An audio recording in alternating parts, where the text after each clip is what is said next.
Saya Andri Ajis dari Rumbai mau nanya, apakah mulut mencong sudah pasti stroke atau bisa jadi ada penyakit lain, Dok? Silakan, Dok. Oke, terima kasih kepada Bapak Andri Ajis dari Rumbai ya.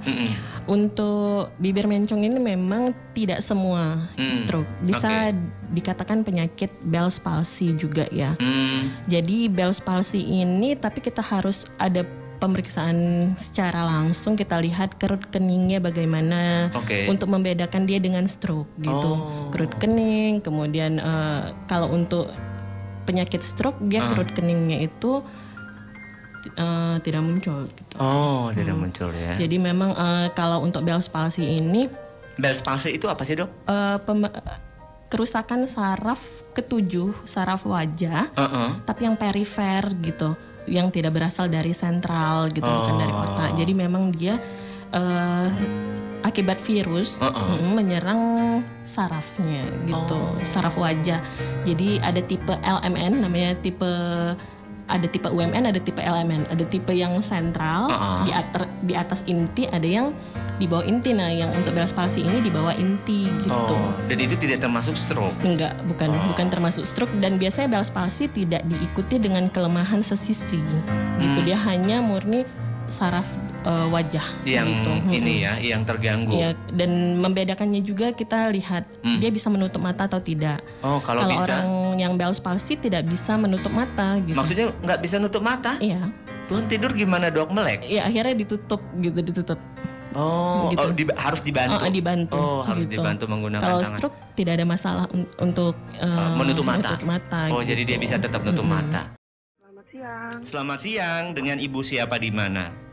Dengan Ibu Novi. Ibu Novi, apa kabar Ibu Novi, sehat? Alhamdulillah sehat. Iya, amin. Bu Novi di mana sih? Saya di Duri. Oh my God. Jadi sekarang live streaming apa gimana nih? Live streaming. Oke, silakan Bu Novi jawaban pertanyaannya.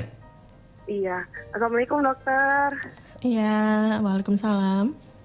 Dok, ini saya mau tanya, kira-kira kalau makanan apa dok yang bisa mencegah terjadinya stroke? Saya kan usianya kira-kira 33 tahun tuh. Jadi mungkin harus wanti-wanti kali ya untuk masalah makanan. Kira-kira makanan apa yang bisa mencegah stroke atau makanan apa yang harus dihindari agar tidak terjadi stroke gitu dokter? Oke. Baik, terima kasih. Itu aja Mbak Novi. Oke, iya itu aja. Makasih ya udah nanya dari Duri. Ya. Terima kasih. Selamat pagi Mbak Novi. Iya, iya selamat pagi. Nah ini yang aware banget sama kesehatan. Perempuan masa kini banget deh pokoknya. Makanan dijaga banget ya kan. Coba Dok, Jadi ini makanan apa nih? Karena faktor resikonya itu balik lagi ke hipertensi, kolesterol, gula atau diabetes mellitus, penyakit jantung, merokok. Jadi salah satunya adalah rendah garam, rendah lemak, gitu. Kemudian memang deteksi gula bagaimana, yang manis-manis mungkin sudah bisa kita kita kurangi gitu. Itu lebih ke menjaga faktor resikonya. Gitu ya Dok. Sama mungkin berolahraga. Gitu. Olahraga ya. Jadi kalau makanan-makanan yang disuggest gitu nggak ada ya Dok ya. Yang penting mengurangi yang itu tadi kayak kadar gula, gitu-gitu ya Dok ya. Oke, mudah-mudahan kamu sehat selalu ya Mbak Novi ya. Jangan sampai kena stroke.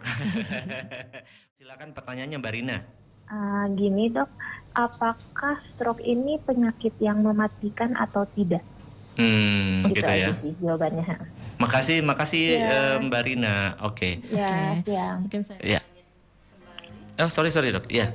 Mungkin saya ulangin lagi secara definisi ya, bahwa stroke ini merupakan gangguan fungsi otak baik vokal maupun global yang terjadi secara tiba-tiba yang dapat menyebabkan kematian dalam 24 jam gitu. Jadi memang angka morbiditas dan mortalitasnya itu sangat tinggi. Angka kematiannya tinggi gitu ya Dok ya.